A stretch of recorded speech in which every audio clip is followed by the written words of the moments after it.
The following story has been brought to you by StoriesToInspire.org.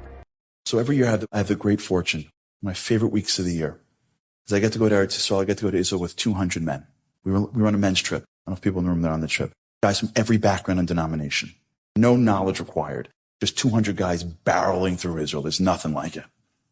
And every year we end the week on Friday night, second to last day, and we go to Friday night to the Kotel, and we basically, think of 200 guys at the Kotel together. We have it davening there, and it's unbelievable.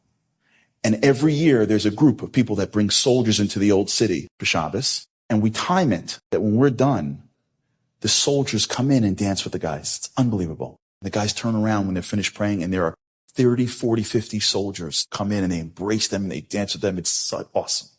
Well, one year, when I got there, they brought soldiers, but they weren't regular soldiers. They were covert soldiers. They were like, intelligence soldiers. So they were in plain clothes.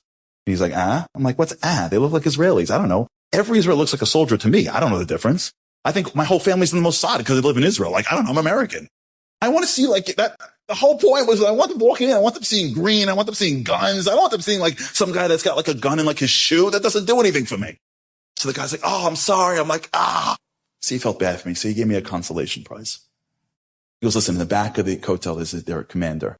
No one knows the guy's name. He's basically invisible. But this guy's been in the intelligence community for 40 years. I'm like, what? He goes, yeah, he's a total hero. I'm going to introduce him. You go talk to him for 5 minutes. I'm like, done. So I went over to talk to him, and he forgot one little piece is he forgot to introduce me. So you can imagine how uncomfortable it is. I walk over to some guy who's standing there in the back minding those business, and I'm like as if I'm like supposed to talk to him. I'm like, hey. He's like, shalom. I'm like, I'm like lost. I'm like, so you must have always wanted to be in the army. He's like, no. I'm like, okay. I'm like, you must be really brave. He's like, no, I'm not. By nature, I'm not brave. I'm like, okay, I'll just stand here and be quiet so you don't shoot me. So I'm just standing there quietly. And then he's an intelligence officer. Like the guy knows everything. So he puts the whole thing together in like a second. He goes, you with the group? I'm like, yeah. He goes, I'm manhig. I'm like, in a second, he gets the whole thing. And he's like, you want to hear how I joined the army? I'm like, yes. Here's what he tells me.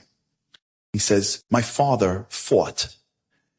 Before the IDF, there was these groups of defense, mini armies in Israel. They were different pockets of different groups. And his father was in one of them. This is before the state was founded.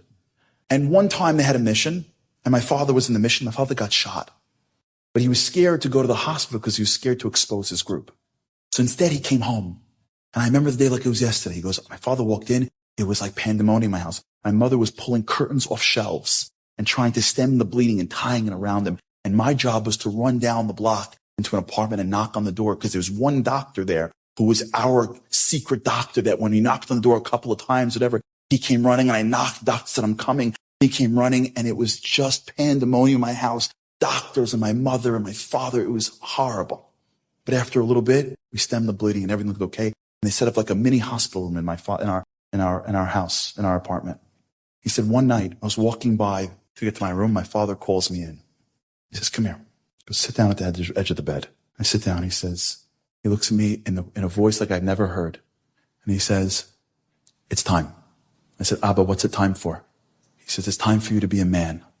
And I said, nah, Abba, come on. I'm 11 years old. What are you talking about?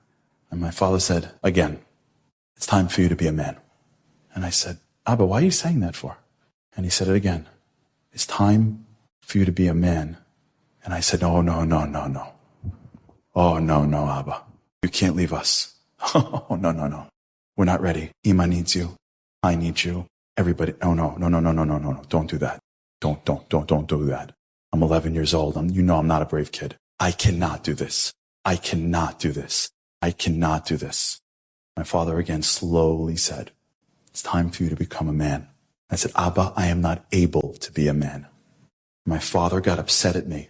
And he said, able? You think you have to be able? Is that what you think?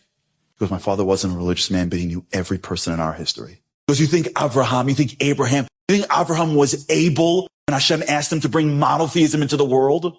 You think Yosef was able when he was asked and tasked with changing the entire world's food consumption? You think Moshe was able to go up against the strongest man basically in antiquity, Paro, and bring the Jews? You think David was able to become the king? You think anybody is ever able to be the person they're meant to be? You don't have to be able. You have to be willing. And if you're willing, you'll find the ability. God will give you the ability. I'm not asking you to be able. I'm asking you to be willing. Are you willing? He goes, every single day, every mission, every tour, every day for the rest of my life, I woke up in the morning and I said, I am not able to do this, but my Father thinks I am, so I am willing. That's the story of our lives. The story of our lives is that some of us are good in areas and some of us are great in areas. But what makes us who we are is not when everything makes sense. What makes us who we are is when we go through life and life throws us circumstances that's about to knock us down, that every rational person would go backwards. But it's the heroes that keep on charging. It's those Holocaust survivors that come to this country with nothing on their backs. And everyone should have said to them, give up. It's over. Do you know what you grew up with? And they kept on chugging.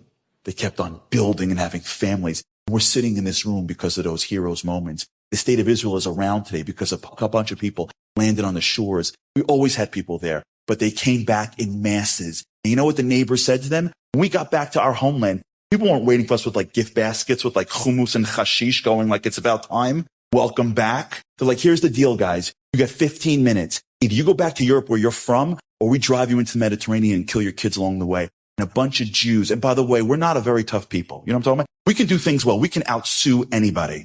We can out-eat anybody. We can out-heal anybody. I can call my mom and we can out-guilt any nation in this world. You'll never see a bunch of guys come out of a bar and go, yo. We should cross the street. The yeshiva let out. It's going to get weird. That'll never happen.